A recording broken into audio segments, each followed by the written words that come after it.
So out of 76, 79 and 81 and your role and the role of others came the organisation that you now lead and have, and which has done so much work in combating racism and fighting often in the courts, or helping those who fight in the courts against racist behaviour. So can you tell us how 81 then led to what you do today? Yeah, so the Southall Monitoring Group is formed is baptized by this period from 76 to 81. So, people like myself and other people were part of the events in 1976 and 71 and 81. And I remember in a very small room on Hamilton Road in Southall, sitting in the winter of 1981. It's very cold, and sitting with, you know, people together, 10 of us, thinking, listen, how do we move forward? We don't want to live a life which is perpetually defensive. We want our kids to grow up. We want ourselves to be treated as humans. We want to develop as people.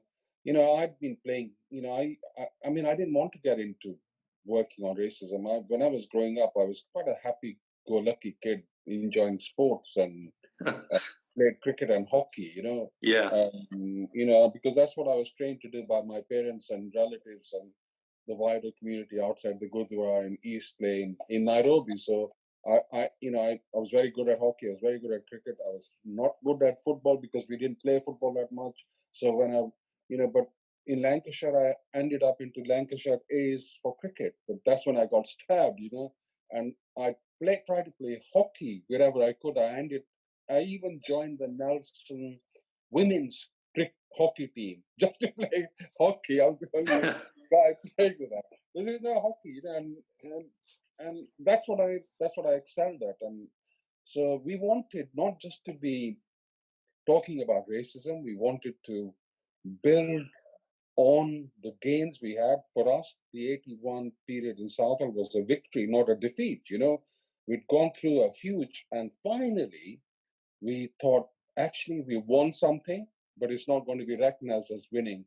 But it's probably a pivotal change for our generation, because people will see that we can defeat something that is much bigger than us. And so we sat down and looked at what we wanted to do, and we came to about 3 or 4 conclusions. The first was that, and I think we never talk about it, but I think it's really important to understand this. If we want to build towns like Southall or Bradford or Leicester or Brixton or St. Paul's, where migrant communities have ended up and become British black or brown communities. Yeah. What really is important is that people want to have cultural to that community, whether it's the Gurdwaras, religion or music or etc. And that's really important, but you can't do that unless you fight for equality. And the battle for equality precedes those cultural battles, So when the Gurdwara was being built in 1965, the struggle against racism has already taken root by our forefathers. And it's only when you begin to do that struggle for equality, which includes cultural equality, that you can actually cement some of the cultural roots in our communities. That's the first thing we learned. And my background is, for example, the word my surname is Grover, but it's obviously anglicized, but the original term is Guruvara, which is one of the missiles of Nanak Dev Ji when he sent his 5 missiles to different parts of what was undivided India at that moment to create and export the notion of Sikhism against the caste system, principally. So the eldest son of our communities became a Sikh who became a Sikh and a practicing Sikh. The issue of the caste didn't arise then. That came in, obviously, the 10th Guruji, but so our kind of links are with Nanak Dev Ji right at the beginning.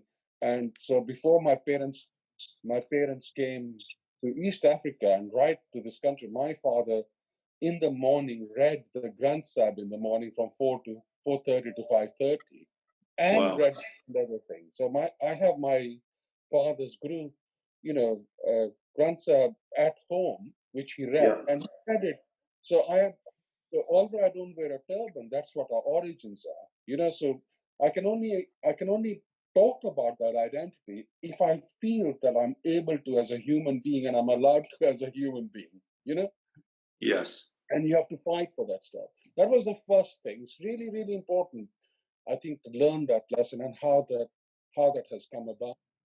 The second thing we learned was that if you want to create a movement against racism, you can't just lead campaigns just for the sake of it and you think that they will be sustained over a period of time.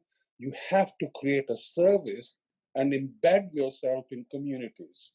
Okay? Whatever that community is, maybe a student community, which is more transient, but it could be a geographical community. So Southall and Black, Brown areas were key to us. So we've always been rooted in areas that we live in, and we are part of that community. So I came in 1976. I only moved out of house for a couple of years, but I've always lived in Southall. I have friends here. I'm going to die in Southall, whatever its achievements or weaknesses are, and so you can't talk about racism unless you embed yourself in a community that suffers that injustice or that victimization. So if I'm fighting for racial equality and I may be Punjabi or Muslim, and you can be Muslim and Punjabi or African Caribbean, it's important to speak with a truthful voice and a powerful voice, but that credibility only comes by being very pure to the communities that you represent, and you don't lie, and you expose the injustices, etc. And your voice becomes powerful if you don't misuse the trust that you have created. That's the second thing we'd learned. The third thing that we learned was that when you look at racism and challenge racism, yes, prejudice is really important, and individual notions of disliking someone or being hateful of someone is one thing, and it should never be done. But actually, the foundation of racism and inequality is from the state, and it actually is derived from the state, and the foundation is dealing with state forms of racism and institutional racism. So if the government legitimizes the notion of racism, that's much more powerful, more violent, and more dangerous than any prejudice I may have against an individual. Not that it's justifiable, but it's a qualitative different, it's rooted differently, and its impact is huge. So we can't deal with hate crimes unless we recognize systemic forms of racism or institutionalized forms of racism. So when we started all these campaigns, from Chugga to Blade Peach to the 81 events, and then there are other pivotal campaigns which people haven't spoken about. Kuldeep Singh Sekhar, who was killed by a taxi driver in 1998 in Cranford, comes from Southall. He was lured by a young racist man deliberately and then murdered because he was Asian. Okay? And you know what's important about Sekhar's murder is the police never saw it as a racist murder, although Stephen Coker, who killed him, was a member of the National Front. Goodness. But more importantly, when his funeral took place on 31st of January 1989 in Southall, I actually went with his family to every single shop in Southall, every single bookmaker, every single bank. At his funeral, I have videos of it. Every single shop, including the banks, the bookmakers, and anything else, closed for 4 hours. The schools came out. Wow. It's a history in a making. That's the kind of solidarity. That's the kind of consciousness, the collective memories that has been built in our towns. And I've never seen South so quiet until the COVID period in the beginning. It was deserted. And Satan's funeral saw shops closed, the schools come out, the factories come out, and even bookmakers being closed. And because they remembered that Sikh was no different for Blay Peach or Chagga, you know, Yeah. and that they wanted to demonstrate that they felt that this could never happen again. But that happened in 1988, 81. I mean, we succeeded in getting his murderer convicted. But so, I didn't go to the Lawrences. The Lawrences came to the South and Montenegro. I've never gone and said, shall we help you? People have come to us because people have found out when somebody's died. So the family of Ricky Reel, Lakwinder Singh Ricky Reel, in 1997, he'd gone missing. The family got in touch with us for a whole week in Kingston. We know that he'd been in a fight and that he was chased. The police had told us that they'd looked at the CCTV cameras. They never did. I went with Sukhdev, his mother, to Bentles at Kingston. Yeah. His mother found the CCTV camera that shows the last images of Ricky. And Wow. we every day mobilized hundreds of people to search for Ricky. We never thought he would. There's always a skepticism we won't find him, but we never thought he'd died, and we became bigger and bigger and bigger.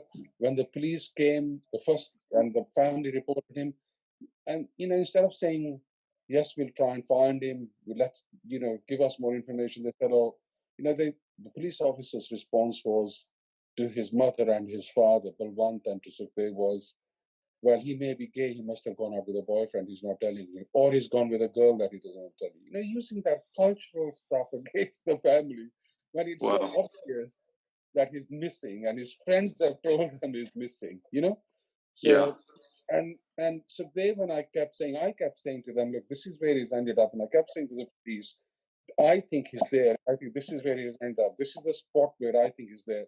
And when they finally listened to us 7 days later, on the 21st of October, it took them 4.5 minutes to find his body, because that's exactly where he was. And it doesn't take years to find out what his movements were if you know the area of Kingston. And then they tried to, denigrate the mother for having a campaign. Yeah. The same coroner that did the Blay Peaches coroner was the coroner who did the Ricky Reels case, Oh, wow. And he tried his best to get an accidental verdict. Yeah. And he even suggested, because he knew me from the Blay Peaches, that I should be arrested for having a campaign. It's mind-boggling that, and and then the indignity that we find out a couple of years ago, that the police, instead of helping the family find Ricky Reel in the beginning and then carrying out a proper investigation, are actually spying on the family because they are doing a justice campaign. So, the Ricky Reel's mother, myself, the Stephen Lawrence family, other campaigns that we've had, the Blay Peaches family, are part of the undercover police inquiry at the moment. So Theresa May has admitted when she was the Prime Minister that we were being spied on. What we were being spied upon for? We were just fighting for truth and justice campaigns. We weren't violent. They're family justice campaigns arguing with the police to have a proper investigation. Ricky Reel, an 18-year-old boy just, gets abused, runs for his life, and dies. And you get spied upon? Yeah. I mean, I find that case really quite harrowing, especially because that case is very close to home to me, Suresh, because I'm actually from the borough of Kingston. Right. My mother, when we first moved to this this part of the world in the early 70s, worked in Bentles in one of their back offices. And when I was a boy, I mean, I went drinking along the riverside there where he died. where he was, I believe, was he pushed in to the river? Well, he ran. Yeah, So he was chased and ran. We don't know whether he was pushed in. I mean, they never did yeah, the investigate properly. Yeah. So now I remember the banters because I went with Sukhdev every day with other people from 14th of October. He went missing on the 14th, so she rang me on the 15th. I mean, the other thing she rang me is she used to work. She used to work as a homeless person at the Hounslow Council, and I'd taken one of my clients to Hounslow, and I gave her a hard time because she was a council officer. I was fighting for her. She remembered my name and said, "If something happens to me, I'm going to ring you." I'm not. I'm just saying it. But and when she rang me and said, "My son is missing," and I said, "How long?" And she explained the situation. We went straight away and I rang the police. And actually, I remember going to John McDonald's surgery because he's the local MP. And I brought him home and he's been helping the family ever since, you know. It's such a pivotal case and we should be proud of people like Sukhdev. I mean, the whole, absolutely, she's a hero in our community, but we should be absolutely, recognizing those kind of people, you know, just like the Lawrences are recognized, you know. absolutely. And for some reason, Asian community struggles are never really recognized in the same way as other struggles are. And we need to create that balance where people's efforts and their commitment and their tenacity and their passion and the injustices they suffer uh, and the history that our community, the Punjabi and the South Asian communities have in this country Yeah, is taught to the newer generation because we fought hard, we won, but we still have a lot of black battles to fight, you know. So yeah. Just quickly on Ricky Reel, I just wanted to say that, you know, everything you said is just so apt and so powerful. And you're right about us telling our own stories and the wider world understanding and recognizing what we have done and how hard we have fought. And I guess you know that Ricky has a plaque at the Golden Temple, which his family must have placed there. I mean, it's circular, this history. I mean, they placed a plaque at the Golden Temple in memory of him, which just, you know, it's just, we haven't lost those connections. We are British and we are Asian, and our stories should be told. But so just tell us about what the Southall Monitoring Group is doing in the modern age. How do you operate? What barriers or do you still find, and just how do you see the world as it is today? okay, so we no longer call the South Monitoring Group. We call the Monitoring Group because after the Lawrence case, the amount of clients we had out of Southall nationally was so huge. So from '99 onwards, when the inquiry recommendations was announced, we were contacted by about 800 families across the country, and so we have an operation and an office in Southall as well as in central London, and we have different kind of satellite office across the country which give free advice. Most of the activities we do are not funded. We have only 4 workers, but we provide advocacy service, which is casework and representation service for anyone who suffers racially motivated or religiously motivated hate crimes. We provide advice and assistance to anybody who has any policing problems, civil rights problems, um, from the time that somebody is stopped and searched to arrested to charged to even being in prison. There are some charges that there are appeals we lodge. We deal with a lot of issues to do with international human rights cases. So I worked on the 1984 commission, which was looking at the massacre of Sikhs in Tirlokpuri after Operation Blue Star. So the Southern Monitoring Group assisted people who were killed in Gujarat in 2002. A number of them were British citizens, the Dawud family in that place. So Oh, actions against crimes against humanity, against the then Chief Minister of Gujarat, Narendra Modi. I actually went to Gujarat and served an order against him, and now he's the Prime Minister. So Wow. we've created different projects. One of them is called the VAS Network, which fights for a secular and anti-authoritarian, anti-communal India. Communal politics and how the right-wing authoritarian political parties like BJP and its Hindutva family are creating a Hindu state is totally alien to what we believe in. So we and we so it's for us that it's really important that we have an international human rights standard, and also that matches with a standard in this country for civil and racial justice stuff. Um, um, so we do campaigns on different cases. So at the moment we have a case which is very similar to a case of the Stephen Lawrence family called Christopher Kapasa, a young 13-year-old who was pushed into the river. Reminds you of Ricky Reel, but in Wales, in Mountain Ash, and originally the police said it was an accident. Then we got involved. We forced a new police investigation, a new murder inquiry. That police service decided that there were sufficient charges for manslaughter. The Crown prosecution in February this year agreed that the person who pushed him should be charged with manslaughter, and the prosecution will be successful.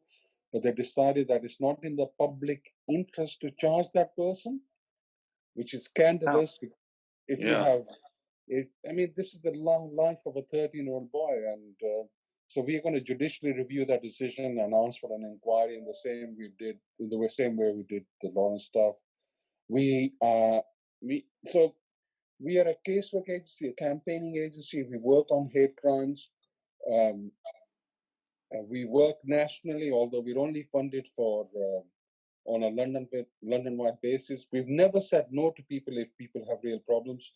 Out of the 347 cases we have from April to June, about 20% of them are actually from, I was looking at the figures of people who are from South Asian, Punjabi background, from people living in Hayes to people living in Hounslow to people living in East London. You've seen an increase of racism against South Asian community, not just against Chinese and African Caribbean community. So it reminds you of what's happening in the 1970s. But in terms of strategic differences we want to make, we think that the government agenda at the moment is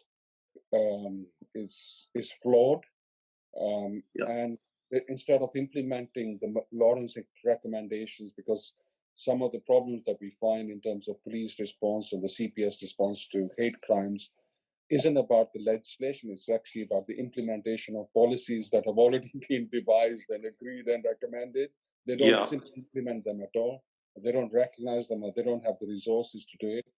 But I think there is other strategic issues. So one of the things that we are really concerned about is how the new commission that the government has set on racial disparity and ethnic disparity is going to be managed and run. We think that it should be much more powerful, much more open, and much more transparent than it is. We think that rather than looking at the scope of the disparities and created a remedy for them in an objective way, the appointment of the chair called Tony Searle is totally wrong. So we've actually sent a pre-action letter to the Prime Minister, and we are going to judicially review his decision, because we think people who don't believe in institutional racism cannot be in the leadership position of an inquiry that deny institutional racism. Is simply not objective, so it loses the credibility. So for us, the way that the government is looking at the notion of systemic forms of racism against Asian, African, Caribbean, and migrant communities is very pivotal. But we have a vision for the future. We think that we can only get stronger if we build alliances with different communities and actually have much more unified voices within our own communities, Yeah. and rather than being fractured and atomized on kind of identity politics or religious basis, we should be actually coming together on the issues of race and racism, and we want to forge a coalition which is so powerful that we just taken for granted, or the lessons that that have been, Yeah. the lessons that we have learned are not discarded, or the gains that we have made Yeah. are not replaced. So in this period, with the growth of the far right and authoritarian right on a global basis, from Modi to Trump to Berlusconi, to the growth of fascism in Europe and even the politics of our government, we really need to unify our forces on a local and national level. It's pivotal that we do that. But at a micro level, we need to learn from each other, and we need to come together, people who are working in hate crimes, but not dismantle the notions of anti-racism that have been so important. And in that history, Udham Singh, Bhagat Singh, Chaggar, Sekhon, and Real are as important as Stephen Lawrence, Michael Manson, and all other victims of racism in this country. I mean, that's just so well said, and completely endorse what you said, and wish you all the best and more power to you in carrying on with your work and bringing this coalition of interested people and groups together. And thank you so much for sparing so much time with us today, Suresh. I think people listening to this podcast will learn so much and hopefully be empowered to carry on the fight. And if I can just hand over now to Hardeep just for a couple of closing questions and remarks, and just thanks again, Suresh. No, thank you. It's a pleasure talking to you guys. Thank you, Harbaksh. And Suresh, I mean, I kind of blown away by some of the stories that you've told us, really, and the struggles that you faced. And I mean, there's no question that the work that you've been involved in has created a pivotal change for a generation. I really liked how you described sort of Southall as a beacon of Asian resistance. I think that certainly something, the stories that I grew up with, it kind of resonates with me very much so. And I grew up in Southall, so I was a little baby and then moved out. So that's very close to my heart. I guess moving to a slightly different dimension for the Sikh community, at least, and others who are perceived to be Muslim. 9/11 was also a very kind of critical sort of juncture in the history of racism, or if you like, anti-Muslim hate crime, or it could be termed Islamophobia, which is a slightly nebulous term. And clearly in America, the Sikhs were murdered. The first person to be killed in retribution, as you know, for 9/11 was a Sikh gas station owner in Arizona. In the UK, we've fared slightly better. However, in 2015, there was an attempted beheading of a Sikh dentist in Wales, which was a revenge attack for Lee Rigby by a member of a neo-Nazi organisation. And we've also had, which was less high profile, but there was a pig's head thrown in the driveway of a former government minister, Parmjit Singh Danda. And there's been beatings and stabbings in the UK as well. And quite regularly reference to Sikhs as bin Laden, reference to them as Taliban, ISIS, things like this. I mean, there was a case very recently where a racist neighbour had referred to his Sikh women who were living next door to him as ISIS slags and bitches, things like that. I mean, it's horrific. Fortunately, they had the strength and conviction to get this guy to court, and he was sentenced for that. One of the things that we're doing as part of this Catch project, we've made these guides for the community to help signpost them and give them the right information about where to go to if they're a victim of a hate crime. And as you may know, we've included the monitoring group as one of the organisations we feel that people in the community or victims can call and contact. What kind of advice do you have for us as you know, based on all of this sort of the plethora of and pedigree of work that you've been involved in? What advice do you have for us when it comes to this particular issue? I know you said that you want to make communities united and you don't want to go down the rabbit hole of demarcation on this issue, but do you have any specific advice for Sikh victims of the backlash of Islamism, if you like? Yeah, definitely. Listen, although I think there should be unity, I also believe, and we have always believed in terms of the monitoring group and Southern monitoring group, our birth is in a very strong Sikh Punjabi community, and the founders of the Southern monitoring group are a mixture of Hindu Punjabis and Sikh Punjabis and Muslim Punjabis. So we're not going to shed away our identities because we have a political principle. The principle is not about not recognizing our identity. It's about the paramountness of identities in terms of a political struggle. That's all it is. It's nothing to do with that. And, you know, the first case I ever did as a Southern monitoring wasn't a case in Southall. It was actually in Leamington of a Sikh woman being burnt in a restaurant as a Sikh woman, not even as an Indian, coming out of a Gurdwara. So there's a history of anti-Sikh hate crimes in this country, which isn't recognized or acknowledged properly. And sometimes it's mistaken as anti-Islamophobia, etc. When and I don't think we should define it on the basis of how perpetrators see ourselves as Islamic. They see us as other, and sometimes they don't know the difference between Sikh and Muslim, but that's actually relevant.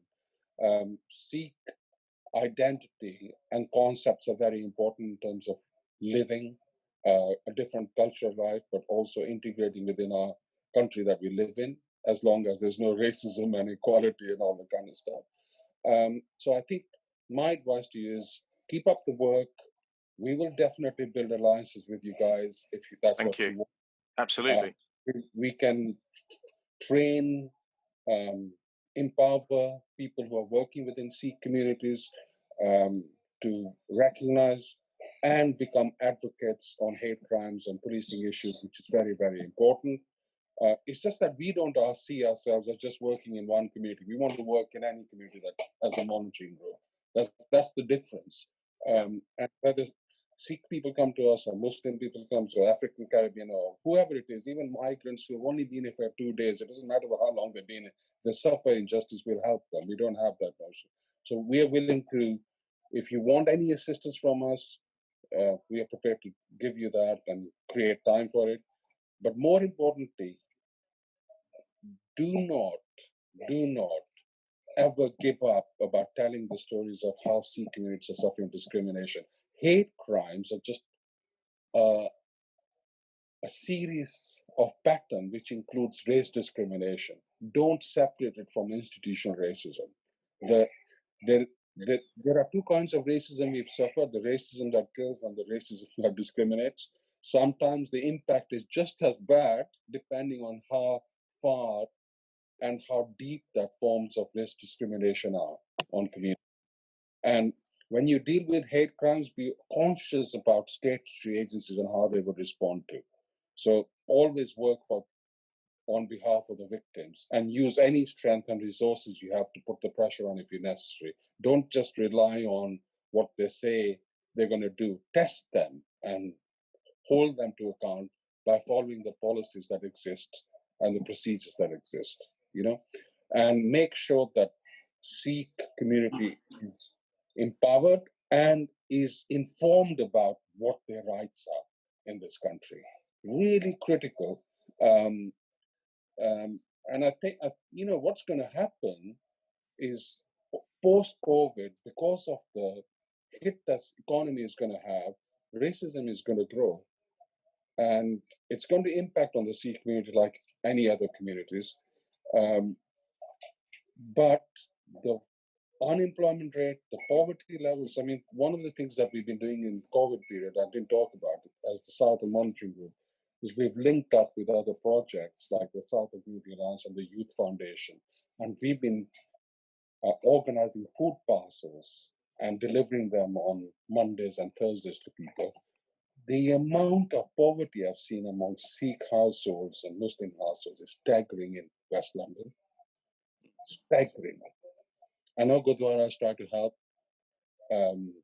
but we are not reaching the people. So if you are going to create something on hate crime specifically, be conscious, if you want to build their trust, that you also create a holistic support mechanism as a Sikh community for them, and use other alliances that you have to do that. Really good advice. Really important to do that. No, thank you. That's very good advice. Otherwise, you're just firefighting on a daily basis and putting a plastic bag on the cause, not on the causes, but on the impact that's taking place. So it's a long-term struggle. You may win one case, over a period of short time. Remember that hate crime victims have a pattern. It's not just one incident. So just like a woman suffering domestic violence, she normally, according to statistics data, goes through something like 13 incidents, or 36 incidents, before they report it.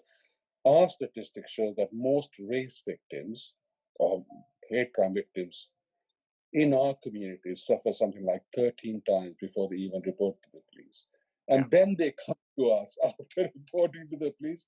So if you have a kind of a 0 to 10 measurement of a continuum kind of cycle, they've come to us after number 10 when they've lost confidence. They've already accepted that they'll be abused and they can't do anything about it.